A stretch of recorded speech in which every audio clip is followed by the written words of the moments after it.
नमस्कार दोस्तों, स्वागत है आप सबका मेरे चैनल मन की उलझन पर, जिस पर मैं आरती आप लोगों के लिए लेकर आई हूँ मगरमुहा उपन्यास का तीसरा एपिसोड। तो आइए शुरू करते हैं शिखर की जिंदगी में मची उथल पुथल की आगे की कहानी। उसकी नींद अचानक से कहीं गायब सी हो गई थी। हाँ, भर्तृहरि गुफा ही थी जहाँ शिखर पिछली रात पहुँच गया था। इस भर्तृहरि गुफा में पहुँचना जितना आकस्मिक था उतना ही था अचरज भरा। अचरज इसलिए कि गुफा में रात्रि प्रवेश वर्जित है। फिर भी सच्चाई तो यही है कि शिखर कल रात था उस गुफा में। और आश्चर्य है कि गुफा में भर्तृहरि की आसंदी पर शिखर खुद बैठा हुआ था। सामने यज्ञवेदी प्रज्वलित हो रही थी। यज्ञ अग्नि के प्रकाश में संपूर्ण गुफा प्रकाशमान हो रही थी। शिखर ने दूर से एक दहकती हुई आकृति देखी जो कुछ कुछ अग्निशिखा सी प्रतीत होती थी। उसकी दृष्टि उस शिखा पर ठहर गई और वो स्थिति को समझने की कोशिश करने लगा। उसकी ठहरी हुई दृष्टि निहार रही थी। धीरे धीरे अग्नि की लपटें ठहर गईं। बिल्कुल स्थित धीरे धीरे अग्नि ज्वाला मोम की मूर्ति में प्रतीत होती जा रही थी। शिखर था कि एकटक देखता चला जा रहा था। अचानक आकृति एक जीती जागती मानवी में बदल गई, जो उसे देखकर मुस्कुरा रही थी। एक नारी रूप जो जीवंत हो उठी थी। आसंदी पर बैठा शिखर भूल गया अपना तपस्वी रूप। अब तो बस वो एक गुफा थी और थी वो तनवंगी। शिखर ने उद्वेलित होकर उसे अपनी बाहों में भर लिया और उसके होठों पर अपने होंठ रख दिए। स्वाद की अनंत गहराइयों में डूबते शिखर को वो रस मिला जिससे उसकी अनंत आतुरता बढ़ती गई। उस आतुरता का तत्कालिक शमन तो देह युगल की आगामी सहयात्रा से ही संभव है, किंतु यहाँ इस सीलन भरी गुफा में अधर मिलन के सिवा कुछ और संभव नहीं था। अचानक शिखर उस तनवंगी का चेहरा देख लेता है। अचानक एक विस्फोट सा होता है और वो कच्ची नींद से जाग उठता है।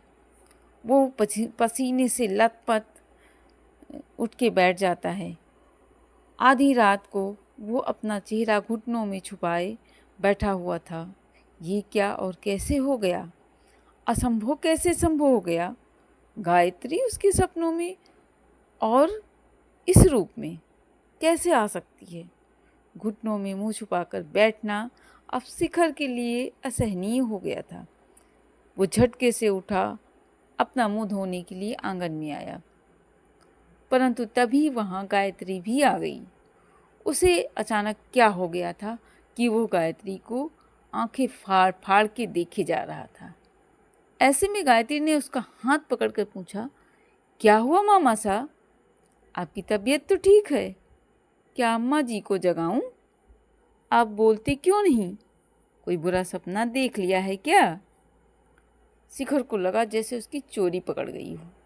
वो हाथ छुड़ाकर सीधा बाथरूम में घुस गया, जैसे सालों से नहाया ही ना हो।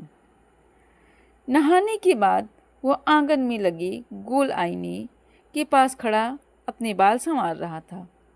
तभी गायत्री पीछे से आकर उसकी पीठ में लिपट गई। ऐसा सैकड़ों बार हो चुका था।